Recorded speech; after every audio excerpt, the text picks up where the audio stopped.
ಈಗ ಆಪರೇಷನ್ ಆಗಿರೋದು ಬಲ್ದ ಹಾ ಕಣ್ಣ ಇದು ಈ ಬಲ್ದ ಕಡೆ ಕಣ್ಣು. ಸರ್ವೇಶ್ ಅವರ ಹಾ, ಸರ್. ಓಕೆ. ಸೊ ನಿಮ್ದು ಬಲ್ದ ಕಣ್ಣದ ಆಪರೇಷನ್ ಎಷ್ಟು ದಿನ ಆಗಿದೆ? ಸರ್ಜರಿ ಆಗಿ ಎಷ್ಟು ದಿನ ಆಯ್ತು? ಒಂದ್ ತಿಂಗಳು ಒಂದ್ ತಿಂಗಳಾಗಿದೆ. ಕರೆಕ್ಟ್ ಆಗಿ ಒಂದ್ ತಿಂಗಳು ಓಕೆ. ಈಗ ಬಲ್ದ ಕಣ್ಣಲ್ಲಿ ದೃಷ್ಟಿ ಹೇಗಿದೆ? ಚೆನ್ನಾಗಿ ಕಾಣ್ತೇವೆ ಮೇಡಮ್. ಚೆನ್ನಾಗಿ ಏನ್ ತೊಂದ್ರೆ ಆಪರೇಷನ್ ಮುಂಚೆಗಿಂತ ನಮ್ಮ ಈಗ ಮಗು ಆಗಿದಾಗ ನಾವು ಏನ್ ಕಾಣ್ತಿತ್ತು ಹಂಗೆ ಕಾಣ್ತೇವೆ ಮೇಡಮ್. ವೆರಿ ಗುಡ್ ಏನ್ ವೆರಿ ತೊಂದ್ರೆ ಗುಡ್. ಸೊ ಆಪರೇಷನ್ ಆಗಿ ಒಂದ್ ತಿಂಗಳಾಗಿದೆ. ಒಂದ್ ತಿಂಗಳು ಆಗಿದೆ. ಇವತ್ತು ಡೇಟ್ ಕೊಟ್ಟಿದ್ರು, ಕರೆಕ್ಟ್. ಬಂದು ಚೆಕಪ್ ಅಂತ ಅದಕ್ಕೆ ಬಂದಿವಿ. ಓಕೆ. ಎಲ್ಲಿಂದ ಬರ್ತಾ ಇದ್ದೀರಾ ಸರ್? ನಾವು ನಂಜನಗೂಡಿಂದ ಆಚೆ 12 ಕಿಲೋಮೀಟರ್ ಕುರಟ್ಟಿ ಅಂತ ಮೇಡಮ್. ನಂಜನಗೂಡು ತಾಲೂಕು ಕುರಟ್ಟಿ. ಹೇಗೆ ನಮ್ಮ ಹಾಸ್ಪಿಟಲ್ ಬಗ್ಗೆ ನಿಮ್ಗೆ ಹೇಗೆ ಹಾಸ್ಪಿಟ್ಲ್ ಒಳ್ಳೆ ದೇವ್ರದಂತೆ ಸುಮ್ಮನೆ ಯಾಕೆ ಮೇಡಮ್, ಚೆನ್ನಾಗಿ ನೋಡ್ಕೊಂಡ್ರೆ ಎಲ್ಲವೇ ಅದೇ ತರ ಚೆನ್ನಾಗಿ ಕ್ಲೀನಾಗಿ ಮಾಡೋದು. ಡಾಕ್ಟರ್ ಕೈ ಮುಗಿಬೇಕು ಸುಮ್ಮನೆ ಯಾಕೆ. ಬೇರೆ ಕಡೆ ನಾವು ಎಲ್ಲೂ ಹೋಗಿಲ್ಲ, ಯಾರೇ ಹೇಳಿದ್ರು ಅಲ್ಲಿ ಹೋಗಿ ಚೆನ್ನಾಗಿ ಮಾಡ್ತಾರ ಅನ್ನೋ ಅದಂತೆ ಬಂದು ದುಡ್ಡು ಕಾಸಿಯನ್ನು ನಾವು ಇದು ಮಾಡಲಿಲ್ಲ ಮೇಡಮ್. Very good. ನಮ್ಗೆ ತಿರ್ಗಾ ಕಣ್ಣು ಮಾಮೂಲಿ ಕಣ್ಣೇ ಬರ್ಸಿದ್ರು.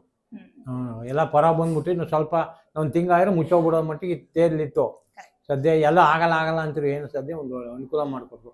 ಇದೊಂದು 3 ತಿಂಗಳು ಕಳೆದು ಇದನ್ನ ಎರಗಡೆಯಿಂದ ಇಲ್ಲೇ ಬಂದು ಮಾಡಿಸ್ತೀನಿ. ಹೌದು. ಸೊ ಇವರು ಮಿಸ್ಟರ್ ಸರ್ವೇಶ ಅಂತ ಪೇಷಂಟ್ ನಂಜನಗೂಡಿಂದ ಬಂದಿದ್ದಾರೆ. ಒಂದ್ ತಿಂಗಳ ಮುಂಚೆ ಅವ್ರಿಗೆ ಬಲ್ದ ಕಣ್ಣದು ಪೊರೆದು ಆಪರೇಷನ್ ಆಗಿತ್ತೆ. ಪೊರೆದು ಆಪರೇಷನ್ ಮಾಡುವಾಗ ಪೊರೆ ತುಂಬಾ ಗಟ್ಟಿಯಾಗಿತ್ತು, ತುಂಬಾ ಅಡ್ವಾನ್ಸ್ಡ್ ಆಗಿ ಇತ್ತು. ಬಟ್ ಪೇಷಂಟ್ ಚೆನ್ನಾಗಿ ಕೋಆಪರೇಟ್ ಮಾಡಿದ್ರು. ಮತ್ತೆ ಬೈ ಗಾಡ್ಸ್ ಗ್ರೇಸ್ ಸರ್ಜರಿನೂ ತುಂಬಾ ಸ್ಮೂತ್ ಆಗಿ ಆಗಿದೆ. ಆಪರೇಷನ್ ಆದ್ಮೇಲೆ ಲೆನ್ಸ್ನೂ ಹಾಕಿದ್ವಿ.